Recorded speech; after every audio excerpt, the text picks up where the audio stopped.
Welcome back to another episode of The Economics of Things. Here I am today in Fort Myers, Florida.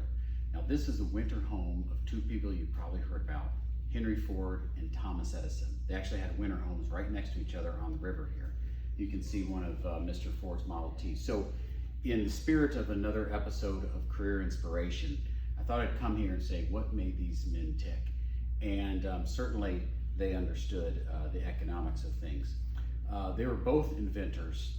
Ford with automobiles and agricultural machines, and then Edison, of course, you know, the phonograph, the light bulb and things. But the one thing I realize here is that, first of all, they never gave up. And second of all, maybe more importantly, is they started small and just kept at it. So Henry Ford didn't just invent the Model T. He actually started off, when he was on the farm, instead of doing farm work, he would look at watches and he would solve the problems of watches. He would do watch repair. He loved the mechanics of things. He then worked for Edison in an electric company. He became involved in two automobile companies, one that went bankrupt before he ever started Ford Motor Company.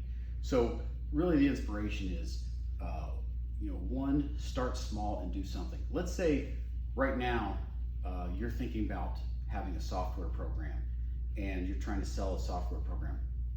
Don't wait for that perfect software program. Start small. Start a product, maybe an Excel model that you go market to local businesses that can track something. You're going to learn so much from those small tries of how to tinker with things, what people want, that you're going to refine things later on. And so I think that's really the genius of both of these men.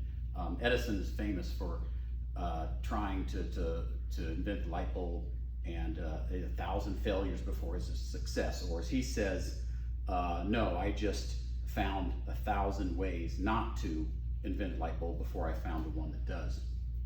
But I think really success is finding something, one, that you're good at, two, that you have a passion for, and then third, this may be sometimes beyond your control, but being at the right place at the right time, right? So these people you hear about, the Edisons, the Bill Gates, the Steve Jobs, sure, they were at the right place at the right time. But for every one of those, there's thousands of other people who become multimillionaires by finding their passion and working hard and just finding a little niche. Even if they don't ever have a museum like this here in Fort Myers, Florida, I think that if you really focus on something and just go ahead and take that first step, start small and just find out, keep tweaking your business model, and you could really find success in your own, the economics of things.